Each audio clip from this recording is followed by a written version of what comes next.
Leslie joins me now with more from her investigation. Leslie, thanks for doing this. Listen, let me start right off. I want to talk about how we get these. So do you have to show ID? Are there questions asked? Give me the transaction. So I visited a few different smoke shops, different convenience stores, gas stations. I picked up this bottle at a smoke shop, and I asked the guy, I said, can you tell me about this supplement? And he said, all I know is it's super popular. And so I actually tried it myself. I wanted to see what people were talking about. I took one pill, and I can tell you that I am absolutely shocked that this is legal and out there like it is.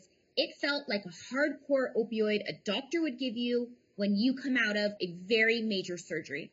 You know, we look in the tape piece, there's so much to unpack, but, you know, the one guy had a whole bag of bottles that he had taken in 6 weeks. So basically you have people who are taking these pills. There's, you know, what's the recommended dose? Who's saying what's too much? Who's saying what's enough? Who's saying if these kind of side effects occur, go see the doctor? Where is the medical supervision for people taking something that has real medical impact? There is no medical supervision because remember, this is a supplement, so it's not controlled by the FDA. It's an unapproved drug that's in this stuff.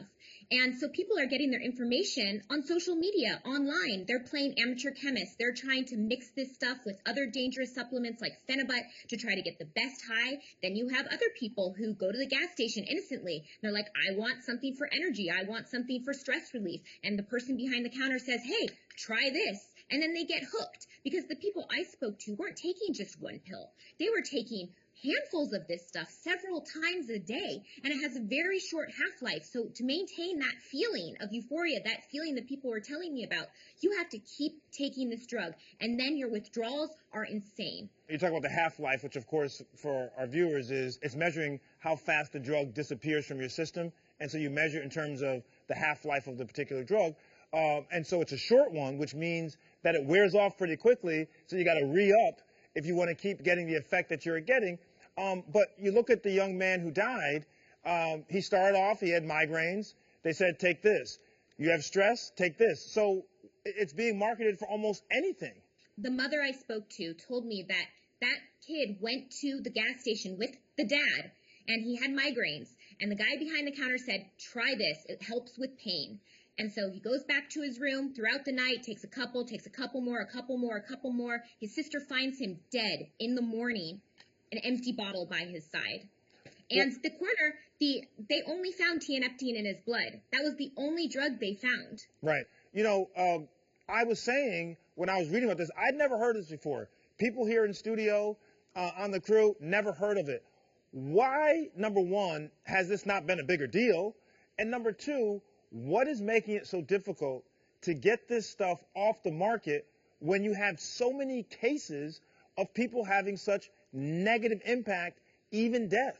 It really is flying under the radar. In certain pockets of this country, it's a huge deal. Now, to really understand why it's so difficult to get it off of store shelves, you have to go back to 1994 when the Dietary Health and Education Act was passed. It's called DSHEA, and this opened up the floodgates for the supplement industry.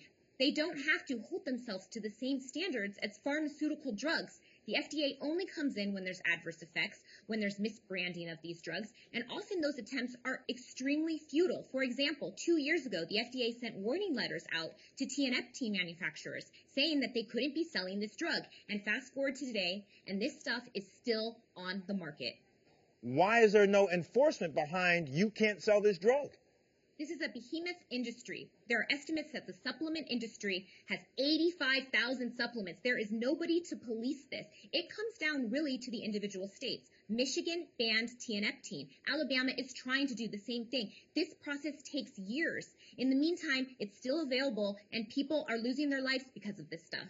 Wow. Well, Leslie, thank you so much. This is really food for thought. We've always talked about how supplements are a very unregulated industry.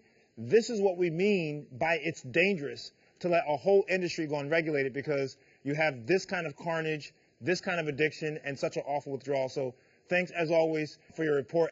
Absolutely.